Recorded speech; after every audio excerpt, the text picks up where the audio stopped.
back, fellow martial artists.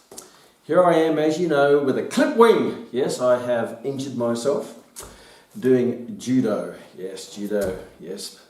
Men who still think they're boys tend to injure themselves. I've had a subluxation of my AC joint or acromioclavicular joint.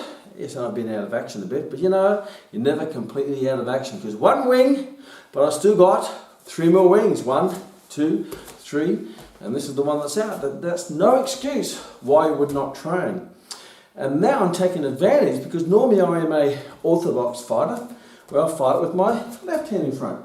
I thought, wow, what a great opportunity to start working on my front hand attacks in the southpaw position to give me the opportunity, if I'm competing where I need to switch stance, and to take an advantage of the situation. And that has happened in the past, where one way wasn't working and I switched to the other stance, and because I was confident in that stance, I could fight with that, put the other person off.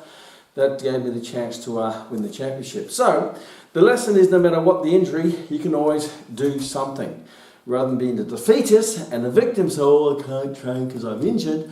Well, wait a minute, what can I do? And how can I turn this situation, this challenge, into an opportunity? So today, for example, I'm just working on that front hand that tends to control the fight with the jab. So I'm leading with the jab, and then I'm working on different angles. So for example, I'll go from here, I'll do a straight jab, I go jab, and then from then I just angle a little bit into a back fist, which comes around the side. So I set it straight, then I come in at an angle. My next attack is jab, and now I just do an angled jab. So it just goes around the corner, rather than punching to the middle, it just goes around the side. So jab, and the next one is just around the corner. Next one is the long range hook. So if I go jab, and this time I'm going up, hook. Next one is jab, and then I do a body shot. And then the next one is jab, and then I do a uppercut. And one which I missed out on, which was jab, and then a straight down the line, back fist. So these can be trained in a variety of ways. So there's 3 ways that we can do this. So first of all, we do them as separate punches. So separate punches, I go jab, back fist, jab, middle back fist, jab, angled jab, jab, hook, jab, body, jab, uppercut. So now you set it up with a jab, and then you launch the next attack as if you're throwing the jab, but actually you angle it into the different targets. So you can do it as separate punches. You can do them as consecutive punches, where this time I go jab, back fist, jab, back fist, jab, angle jab, jab, hook, jab, body, jab, uppercut. So that's consecutive punches. So first is separate punches, but launching it at the same angle. So when you throw the jab, or you throw the back fist, or you throw the angle jab, or you throw the hook, or you throw the body, or you throw the uppercut, you try to throw it with the same movement at the start, so they can't tell whether it's going to be a straight jab, an angle jab, a back fist, a backhand. Then they can't tell from the launching site, and then you just change the trajectory once the weapon has been launched. And the other one is that you use the jab as a bit of a fake to set up the next one. So what you do here is you throw the jab, but you don't throw it all the way out. So you just throw out, back fist. Then you throw, back fist. Throw out, angled jab. Throw out, hook. Throw out, body. Throw out, uppercut. So the first one is consecutive or separate jabs. So you jab, back fist, jab, back fist, jab, angle jab, jab, hook, jab, body, jab, upper. That's the first one, separate. Next is consecutive. So from here we go, jab, back fist, jab, back, jab, angled, jab, hook, jab, body, jab, uppercut. And the next one we use it as a feint lead-in, where we go, pretend we're throwing a jab, but we change it halfway through. So we go back fist, angled, hook, body, baba. So there's the 3 different drills I'm working on until this little baby mends. And when this baby mends, this will go, hey, what's going on with the right side? I better start catching up. But I guess the message is you can always do something and turn a challenge into an opportunity to add to your arsenal of weapons and techniques and skills. So when you go into the next tournament, that injury you don't look back upon and say, wow, I went backwards. No, wow, I went forwards in a new area with a new skill, with some new techniques. So do that, and then you're going to always be on the right path to greatness, wherever that might be for you.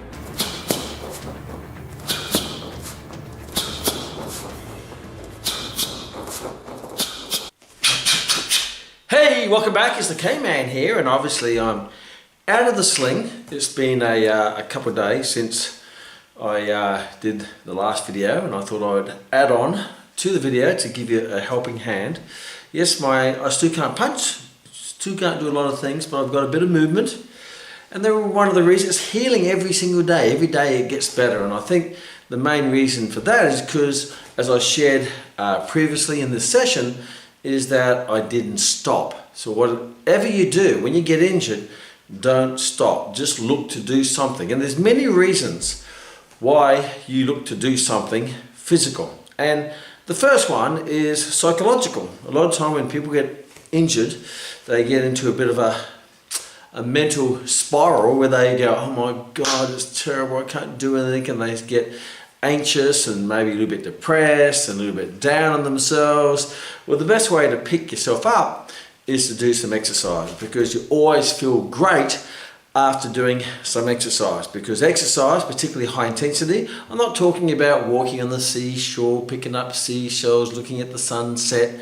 I'm not talking about, that's not exercise, that's movement. I'm talking some high intense stuff that really gets your body really throbbing and activating as much as it possibly can. Maybe not on the injured wing or the injured limb or the injured muscle, but on the other muscles. Because what that basically does, not only does it turn your body on, but it also turns your mind on, because exercise will release all those happy hormones, brain-derived neurotropic factor, and lots of other great feel-good hormones that will make you feel good. It's a good upper, it's a natural high. So keep exercising just to keep your mindset positive and on the right path. So the first reason why you go to keep exercising is to feel good, because you always feel great, satisfied, fulfilled after an exercise session. For example, early in the week I did this arm doing judo, and I trained with my judo partner Callum, and he came in, and yes, we couldn't do a lot. We did some basic movements, we did some footwork, and we did some drills. We did things we normally haven't done, and then we finished off with a high intensity circuit type training. And obviously I didn't use this, but this arm got a great thrashing, and my legs got a great workout, and my lungs got a great workout, my mind got a great workout. So whether you're training for sport, as I am, or whether you're training for health or wellness, or you're training for building muscle or losing fat, don't let a little chink in the armor stop you from keep using the rest of the armor. So the first reason is because the mindset just keeps you positive, keep you moving forward.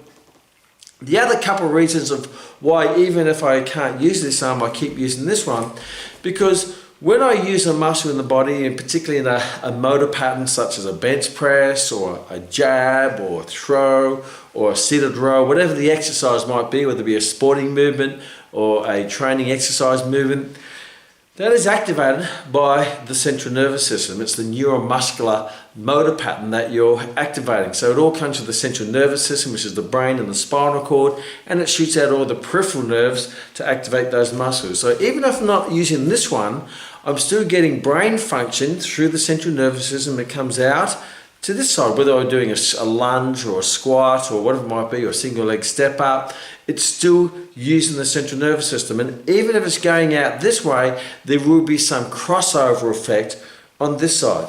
And a classic example of that, if I get a ball and I learn to just jug with one hand and I get really good at that, there will be a crossover effect as I will get better at doing it with the left arm, even if I don't do it. So if I've never done it, there will be a crossover effect because those neuromuscular control patterns will cross over to the left side and the right side. If I just practice doing the jab with the right side and then over time I go to the left side, you find that you've learnt a bit of the motor pattern to transfer over to the left side. It may not be as good as the right side, but there is some crossover. So to keep this side, the neural system on this side functioning, then you have to work this side because there will be a crossover effect. The other big driver is not just the nervous system, but you will also have the endocrine system or the hormonal system. So when I activate a muscle, I get a hormonal response. So you release all your action hormones, such as cortisol, to release all your energy into the system, adrenaline, noradrenaline, epinephrine, and all those will go in there for the exercise and for the training session. So they will flood through the vascular system. So it comes out of the glands into the vascular system, into the blood.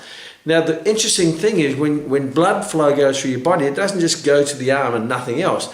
Blood will go through every vessel in your body. So if you got action hormones or happy hormones or anabolic hormones or catabolic hormones going through the right side, they will also go through the left side. So when you train the right side and you have to super compensate, where the body after the exercise session will release testosterone and human growth hormone to rebuild the tissue and rebuild the function on this side that you're training, those hormones also go to the injured side, and those hormones will put your injured side into an anabolic state. It means it's a building state. So even if you're not using it, it will be an anabolic environment that will be conducive for repair, regeneration, and obviously supercompensation. Obviously not as much on the side that you're working because you're really stimulated, but all those hormones go through every cell of your body, in the legs and the upper body and the opposite side of the injured wing. So from an endocrine point of view, it's important to keep training because if you stop training, you don't get the neuromuscular control. You start to lose neuromuscular function on that side. You lose, you go into a catabolic state, means the environment will go into a breakdown state because you're not stimulating the body to go into supercompensation to activate your anabolic hormones. So if you want to keep this side in an anabolic state and not losing the neuromuscular function, it's really important to keep training the other limbs that you're using, and that also has a positive effect on your mindset. Plus the other thing is that when you're training, you're going to use all the muscles. You may not lose directly the muscles that is injured, but you're still going to use all the other muscles, and therefore you're not going to go backwards. You're not going to have muscle atrophy or muscle wastage. So why would you lose muscle on one side just because the other side can't work? You know, why would you punish this side, or why would you punish the legs just because you can't use this? Why would you punish the rest of your body just because one little part of the body is not functioning to the way you like? So from a muscular point of view, to keep your body building muscle in all the tissues of the body, and again there'll be a crossover into the injured side, it's really important that you keep training. And I want to say keep training is training at an intensity as high as you possibly can that is comfortable. A minimum of 80% maximum heart rate, a minimum of 80% of MVC or maximum voluntary contraction means you still lift heavy weights, the heaviest weight you can, and you still exercise to an intensity where you get really, really puffed, because that's going to have the greater compensation effect on all those systems, the muscular system, the neural system, the endocrine system, and obviously your brain function. So what's vital is that no matter what your goal is, that you keep moving towards your goal, whether it be a sporting goal like mine, and I use the sporting example of how I keep training.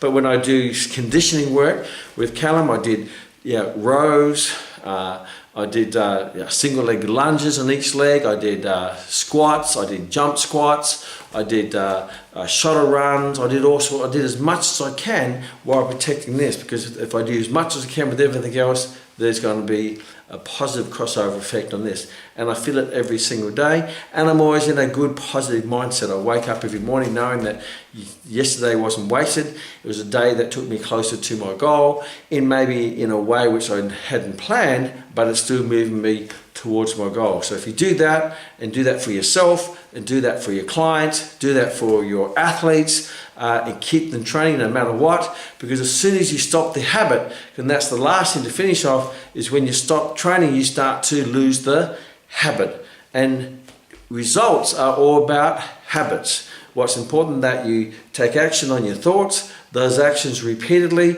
using discipline, will create habits. And if you create those positive habits, that will actually, over time, build your character and determine your destiny. So don't lose the habit of exercising even if you have to adapt. As soon as you lose the habit, it's very hard to get back into the habit. And those habits that you gave up will soon, unfortunately, be replaced with negative habits, or habits that will take you away from your goal. And those habits might be laying on the couch eating chips, watching Netflix, or whinging and complaining and bitching and being negative, or just eating food that's not good, or doing things that are not good for you, whether it be alcohol, drugs and smoking, whatever it might be. So keep those habits going, so those positive habits that you've already built up aren't replaced with negative habits, because those positive habits will take you towards your goal, those negative habits will take you away from your goal.